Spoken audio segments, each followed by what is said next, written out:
Have you ever wondered about the chilling stories behind infamous crimes? Today, we dive into the hunt and legacy of Charles Manson and the tragic victims of his notorious cult, the Manson family. Before we begin, don't forget to subscribe to the channel and hit that like button to support our content. In the late 1960s, the Manson family became synonymous with horror.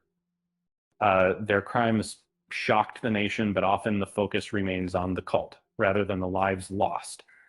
Let's take a moment to remember those who suffered uh, at the hands of this group. And the Netflix docuseries Chaos, The Manson Murders, sheds light on these events, exploring not just the murders, but also the broader implications of Manson's influence. It connects his musical aspirations, drug culture, and even conspiracy theories. But the real tragedy lies in the lives taken. At least 9 individuals were murdered by the Manson family, each with their own story. Uh, um, Gary Hinman, a music teacher, was the first victim on July 27th, 1969.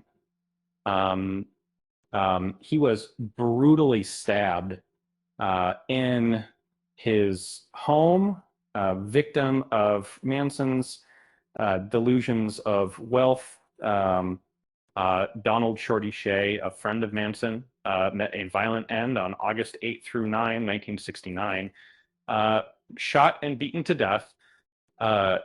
Abigail Folger, the heiress to the Folger coffee fortune, was stabbed multiple times at her home on the same fateful night. Wojciech Frykowski, a Polish actor, also lost his life that night, suffering a similar fate. Stephen Parent, just 18 years old, was shot dead in the driveway of the Tate residence on August 9th, 1969.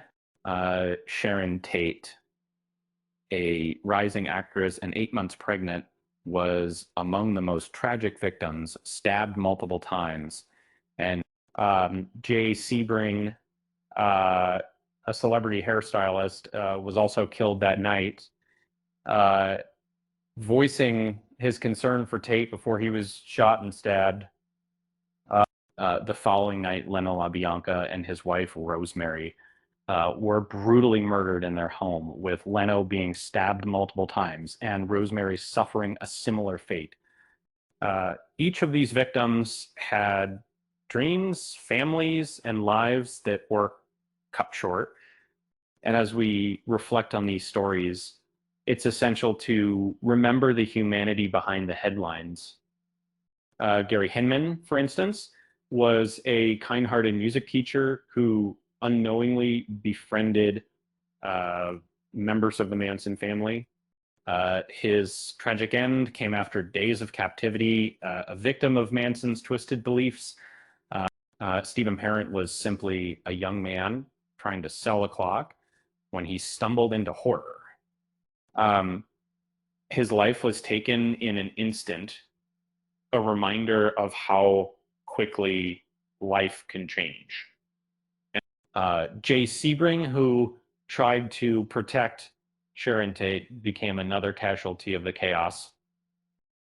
His story, like many others, is a testament to the violence that unfolded that night. Wojciech Frykowski fought for his life, but ultimately succumbed to the brutality of the attackers. And Abigail Folger's attempt to calm the situation ended in tragedy, highlighting the desperation of the moment.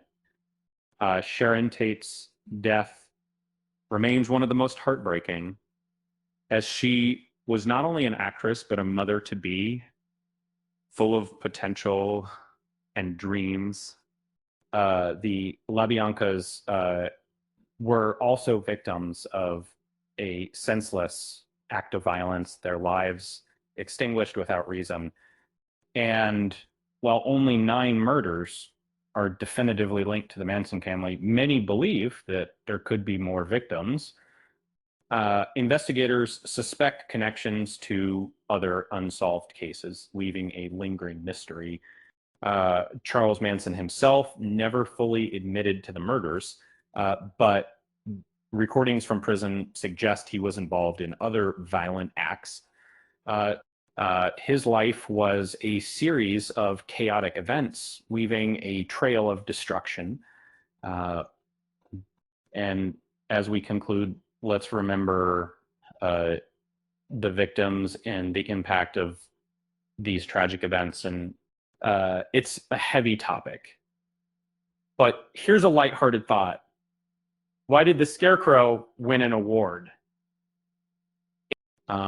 Because he was outstanding in his field. With that said, thanks for watching. And until next time,